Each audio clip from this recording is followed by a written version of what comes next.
If you're a healthcare professional and you're posting clinical content to try to get patients, your expertise is actually hurting you, because your patients aren't asking these clinical questions. They actually just want to get their problems solved, their pain points solved, the thing that's pushing on their buttons that they don't know how to get rid of. That's exactly what they're looking for. That's why in this video, I'm going to show you how to find those pain points without hiring a giant marketing team, without having to pay thousands of dollars for research. And in fact, you can do it absolutely for free. That way, you know what to post and never have to ask the question of, what am I going to post today? Just for some context, I'm a physical therapist, and so I know the feeling of where you go through and you get all this education and this training. You go and learn in grad school about all these cool details of how the body works. Maybe you're in dental, maybe you're a dietitian, maybe you're someone who is in kind of a therapy like I am. And so we post about the conditions, the mechanisms. We talk about cool research that's coming out. The problem is most people besides clinicians don't care. I actually know a buddy of mine who posts clinical stuff all the time, and the people who engage with them are other clinicians. The patients are trying to solve completely different problems, and that's what we're going to talk about today. And that's why we need to take a step back and we need to ask the primary questions, which are, first,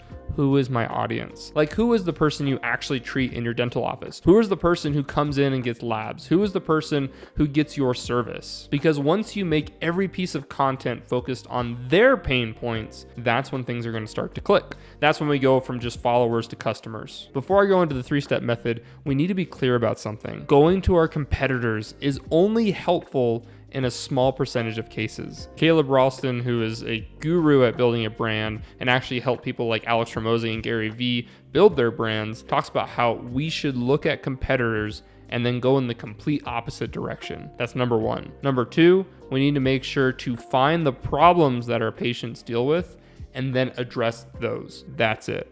We're not trying to copy everything that our competitors are doing, because then we just look exactly like them. We need to find those pain points that are really keeping our patients up at night, and then we need to get our unique solution, what it is that we do that's special, that's different, and then make that into our content. But how do we find those pain points? That's what we're gonna do right here on the computer. There's 3 places I like to go when trying to find pain points. The first place I recommend going is to Google Trends. Google has, I don't even know how many thousands or billions of search queries every single day around the world, but they are probably the biggest search engine that we have. So for example, if you're a dentist, maybe you want to think about, what are some painful points that most of my clients talk about? Maybe it's like dealing with gum disease or something like that. So I'm gonna put gum disease and look and see what is the history of interest over time.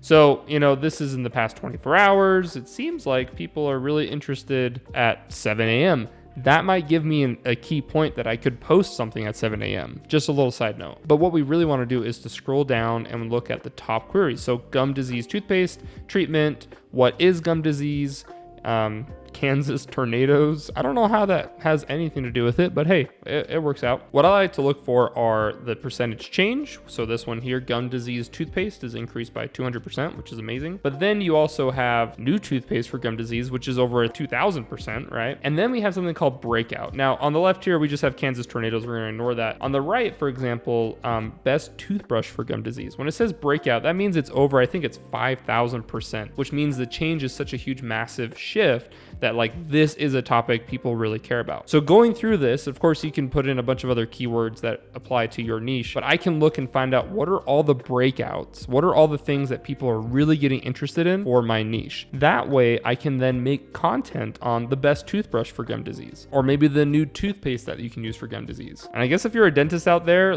Kansas tornadoes apparently really matter. Now there's a lot we can talk about with Google Trends, so if you want a deeper dive, go ahead and comment Google Trends down below and I can make a YouTube video going deeper into how to use those analytics. But this is not actually my favorite way to find the pain points of our customers, because if you think about it, as I go through here, this is talking about their questions. And yes, sometimes we're gonna get juicy questions that talk about their pain points, but sometimes it's just an interest. It's just a query. They're not actually dying to know, how do I solve this problem? That's why my second favorite is going to Amazon reviews. The reason why I love Amazon reviews is because people go on here to make a purchase. They're not doing things just for interest's sake. Maybe sometimes I'll Google things that I'm really not going to pay money for, but I'm just interested in. Amazon is a place where you're only going to go and buy things. So what you can do, a trick that I like, is to go and to find best-selling books about your topic. For example, maybe you're a physician and you help with bone density. So I can go and look up bone density books, and I'm going to find the top bone density books that are out there, right? And then we can look at the low stars, for example. That might be some people's complaints, or even scan through the 5 stars. Sometimes they're going to talk about their pain points. I found that the thing about books is that most of the time the complaints are going to be things like, oh, the book didn't ship, oh, it doesn't look very good, that kind of thing. But you can go through and scan and find maybe some complaints people are having. Even better than looking for a book is if you look for some kind of consumable product. So again, on our bone density avenue, it might be like bone density supplements for women. That actually pulled that up when I just said bone density. And I can go through and I can look at what are the complaints or pain points or concerns that people might bring up. Now you might be thinking Google Trends and Amazon reviews, it seems like that's going to take a lot of time. And I agree, it's going to take a lot of time if you go through and you manually search through this. However, we can use AI to be able to go through and to review all of this within minutes. And that's something that I cover inside my launch method workshop. It's a workshop where I help explain how can you build your own workshop to attract healthcare clients and customers that are going to be perfect for your business. We dive into the 5S method to be able to get customers to your workshop and then get paid for it. And then I teach about principles of how to use AI to automate some of that process. So if that's something that you're interested in, go ahead and check the link in the bio and you can sign up for a wait list for the next workshop. Okay, the last and final place that I love to look is something that you've probably done before, but maybe not with the same intent. And that is to go to our own analytics. Most of the time when we go and we look at our analytics, we're usually trying to find things like views. We're trying to see what's getting the most attention. However, views don't necessarily signal the most helpful content with getting customers. Sometimes our hook was just really good. Sometimes the music was really flashy and it got people's attention, but it's not actually addressing or solving the pain points that they're dealing with. So what I'm starting to do is I go through and I write a list of pain points that people are dealing with and I start making content about it.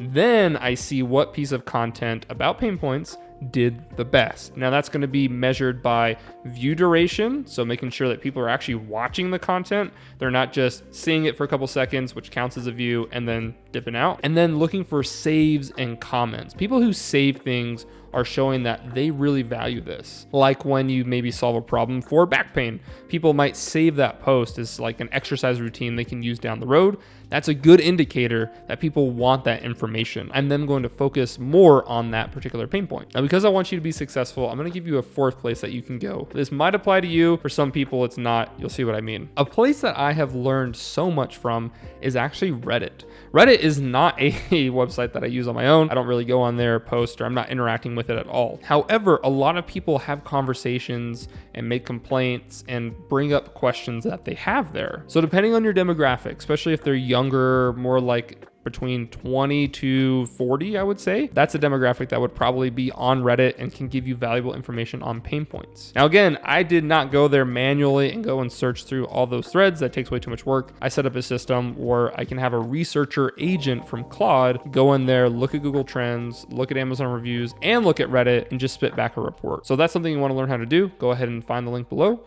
Go ahead and sign up for the wait list for the workshop. I look forward to seeing you there. And remember, you're in the right place.